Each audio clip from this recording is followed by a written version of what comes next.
வயசுலேருந்து நிறைய ஆசைப்பட்டிருக்கேன் சார். 4த்லேயே நான் படிக்கும்போதே எங்கள் அப்பா இறந்துட்டாங்க. ஒரு 17 வயசுலேருந்து வேலை தான் சார் செஞ்சுக்கிட்டு இருக்கேன்.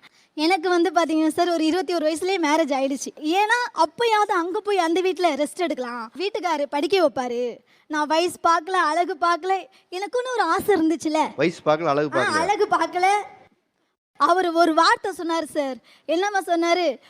உன்னை பார்த்துப்பேன், உன்னை படிக்க வைப்பேன்னு கூட சொன்னார் சார். அது அவரே மறந்துட்டார் சார். 3 குழந்தைங்கள என்னால் சிபிஎஸ்சியில் படிக்க வைக்க முடியாது சார். ஆல்ரெடி 2 குழந்தைங்கள சிபிஎஸ்சியில் படிக்க வைக்கிறேன். 3 மனைவி சேர்த்து சொல்றீங்களா? ஆமாம் சார், குழந்தையோடு சேர்த்து 3. கல்யாணம்னு ஒரு கயிறை கட்டின உடனே நம்ம பின்னாடியே கடன் சேர்ந்து வருது சார். கல்யாண கடன் அடைக்கணும். அப்போ என் கல்யாண கடன் அடைக்கிறதுக்கு 4 வருஷம் ஆச்சு சார். அதுக்குள்ளே இது 2 பிறந்துச்சு. அப்போது அடுத்த ஸ்டெப்புக்கு பேம்பஸ் வாங்கணும், ட்ரெஸ்ஸு வாங்கணும், குழந்தைங்க பிறந்தநாள் கொண்டாடணும், மேலும் மேலும் பாரும் தலையில் உக்காரும் சார். என்ன வேலை பார்க்குறீங்க? நான் ஆரம்பத்தில் ஈவெண்ட் மேனேஜ்மெண்ட்டா? Event management.